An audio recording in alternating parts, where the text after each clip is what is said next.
मोटिंग बच्चों, आज क्लास 7 का साइंस विषय है और यह चैप्टर 7 है और देखते हैं फर्स्ट प्रश्न, यह पादपों में यानी पादपों में पदार्थों का परिवहन। तो फर्स्ट प्रश्न की बुझे जानना चाहती है कि पादपों में मृदा से अधिक मात्रा में जल अवशोषित करते हैं तथा फिर भी उसे वाष्पोत्सर्जन की द्वारा निकाल देते हैं। तो हाँ, यानी कि क्योंकि वाष्पोत्सर्जन से जल चूषण में सहायक होता है। वाष्पोत्सर्जन से क्या होता है? जल सूजन में सहायक होता है। नेक्स्ट अभ्यास प्रश्न है, कॉलम में मिलाना है यानी कि मिलान करना है। ध्यान दो, सबसे पहले कर रहे कलम ए और कलम बी में। तो रंध्र जानता है कि क्या करता है। तो रंध्र जो है यानी तुम्हारा यानी भोजन का नहीं, वाष्प। रंध्र क्या करता है? वाष्पों का सर्जन। रंध्र क्या करता है? वाष्पोत्सर्जन करता है। रंध्र पत्तियों में जब छिद्र रहता है वो रंध्र क्या करता है? वाष्प। जाइलम, तो जाइलम जो है जल का परिवहन करता है। जाइलम क्या चीज का परिवहन करता है? जल को ले जाता है, यानी जल को परिवहन करता है। मूत्ररोम, तो मूत्ररोम का देखो, मूत्ररोम क्या होता है? जल का अवशोषित करता है। मूत्ररोम क्या करता है? जल का अवशोषित करता है। फ्लोएम, तो फ्लोएम भोजन का परिवहन करता है। फ्लोएम क्या करता है? भोजन का परिवहन करता है। फ्लोएम जो है भोजन का तुम्हारा परिवहन करता है। ठीक है, आगे नेक्स्ट क्वेश्चन है कि रिक्त, देखो दूसरा नंबर की रिक्त स्थानों की पूर्ति करो। हृदय से रक्त का शरीर के सभी अंगों में परिवर्तन खाली स्थान के दौरान। अब देखो हृदय का क्या कर रहा है? हृदय, तो हृदय से रक्त के किसके द्वारा जाता है? धमनियों द्वारा। किसके द्वारा? यानी हृदय के रक्त का शरीर के सभी अंगों में परिवहन धमनियों के द्वारा होता है। किसके द्वारा होता है? धमनियों के द्वारा होता है। समझ में? अगला है यानी कि धमनियां और शिराएं खाली स्थान के जाल द्वारा जुड़ी होती है।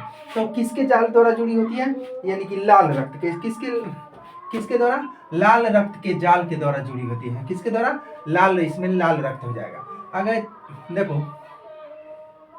अगला, हृदय का लयबद्ध विस्तार और देखो हृदय का लयबद्ध विस्तार और संकुचन खाली स्थान होता है। तो हृदय का लयबद्ध विस्तार देखो, तो सबसे कोशिका द्वारा। किसके द्वारा होता है? हृदय का जो है कोशिका के द्वारा, यानी ठीक है, एक मिनट। हाँ, कोशिका के द्वारा गवर्नमेंट क्या है? यानी कि हृदय जो है लाल रक्त विस्तार संकुचन कोशिका कहलाता है। क्या कहलाता है? यानी कि हृदय का लयबद्ध विस्तार और संकुचन यानी कोशिका कहलाता है। क्या कहलाता है? कोशिका कहलाता है। समझ में? आगे देखो, यानी कर मानव शरीर का प्रमुख उत्सर्जित उत्पादन। देखो मानव शरीर का उत्सर्ग यानी कि हृदय और स्पंदन, यानी क्या करता है? यानी मानव शरीर का प्रमुख उत्सर्जित उत्पादन यानी क्या कर खाली स्थान है। क्या है? खाली स्थान, यानी हृदय और स्पंदन। हृदय और इसमें स्पंदन, हृदय और क्या है? स्पंदन। आगे पसीने में जल और खाली स्थान होते थे यूरिया। पसीने में क्या होते हैं? जल और यानी कि यूरिया होते हैं। जल और क्या होते हैं? यूरिया होते हैं। आगे है, देखो ध्यान से, देखो कि ब्रिक अवशिष्ट पदार्थों को द्रव रूप में बाहर निकाल दिए हैं, जिन्हें हम खाली स्थान कहते हैं। तो कह ब्रिक, अभी यहाँ ब्रिक का चित्र बताया है। क्या क्या चीज? ब्रिक। तो किसको निकालने में प्रकृत है? मूत्र को। किसको? यानी मूत्र मार्ग को निकालने में इसमें क्या बनेगा? मूत्र, जिसे हम क्या करते हैं? यानी कि इसमें निकालने के जिसे हम क्या कहते हैं? मूत्र कहते हैं। चलो आगे है लास्ट इसमें कि वृक्षों, देखो उसी में कह रहा है, वृक्षों में बहुत अधिक ऊंचाइयों तक जल पहुंचाने के लिए कार्य में खाली स्थान द्वारा चूषण अभिकर्षण बल सहायक करता है। तो इसमें क्या बढ़ेगा? तो उसमें बढ़ेगा वाष्पोत्सर्जन। क्या हो जाएगा? वाष्पोत्सर्जन के द्वारा उस चूषण अभिक्रिया बल द्वारा सहायक करता है। आगे कि सही विकल्प को चयन करें। तो सही पादपों में जल का परिवहन होता है। अब अभी सुना है पादपों में जल का परिवहन किसके द्वारा होता है? तो अभी तुमको अभी ऐसे मिलाने किया जल द्वारा। किसके द्वारा? यानी जाइलम द्वारा। जल किसके द्वारा? जाइलम के द्वारा। जल का परिवहन जाइलम द्वारा। आगे मूलों द्वारा जल के अवशोषण की दर को बढ़ाया जा सकता है। उन्हें छाया में रखकर, मंद प्रकाश में रखकर, पंखे के नीचे रखकर और पॉलीथीन की थैली में रखकर। तो मूलों में देखो ध्यान से, मूलों में कर रहा है कि मंद प्रकाश, यानी कि मान ली कि थोड़ा सा बीज अगर जमाते हैं तो इनके सूर्य के प्रकाश में चंद्र है, यानी ये क्या करता है? यानी कि तुमको मंद प्रकाश में, किसके प्रकाश में? मंद प्रकाश में रखकर उसे जमाया जाता है। समझ में? मंद प्रकाश में। अगला चौथा प्रश्न है, यानी कि पादपों अथवा जंतुओं में पदार्थों का परिवहन क्यों आवश्यक है? देखो चौथा प्रश्न है, पादपों एवं जंतुओं में क्यों आवश्यक? देखो शरीर, देखो ध्यान से उसका क्वेश्चन आंसर दिया रहा है। शरीर के विभिन्न अंगों विभिन्न कार्य करते हैं। जैसे उदाहरण के लिए पादपों में जड़ें जल का चूषण करती है और जल का प्रयोग करके पत्तियों द्वारा भोजन बनाती है। जड़ों को भी भोजन की आवश्यकता होती है, इसलिए जड़ों द्वारा चूसे गए जल की कोई उपयोगिता नहीं होगी यदि वह पत्तियों तक न पहुँचे या पत्तियों द्वारा तैयार भोजन जड़ों तक न पहुँचे तो एक परिवहन तंत्र जरूरी है। एक परिवहन के तंत्र क्या जरूरी है, और वह क्या हो सकता है, वह या ज़्यादा दिन तक वह नहीं बढ़ सकता है, वह ख़त्म, यानी कि उसमें तरह तरह के बीमारी चाहे वह नहीं हो सकता है, इसलिए आवश्यक है। इसलिए जल क्या आवश्यक है। आगे क्या होगा, देखो पांचवा क्या होगा, यदि रक्त में यानी पट्टिकाणु नहीं होते, पट्टिकाणु नहीं होते हैं तो इसमें देखो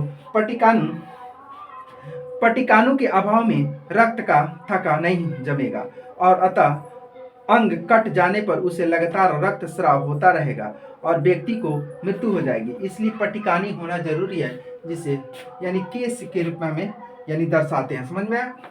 बाद में आगे कुछ समझाएंगे तुमको। इसलिए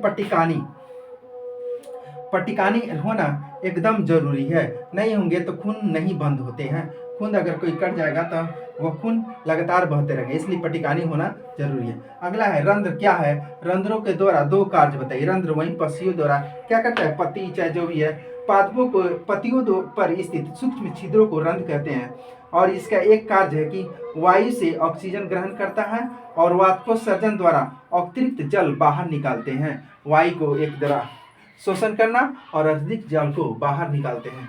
आगे सतवा है, क्या वाष्पोत्सर्जन पादपों में कोई उपयोगी कार्य करता है?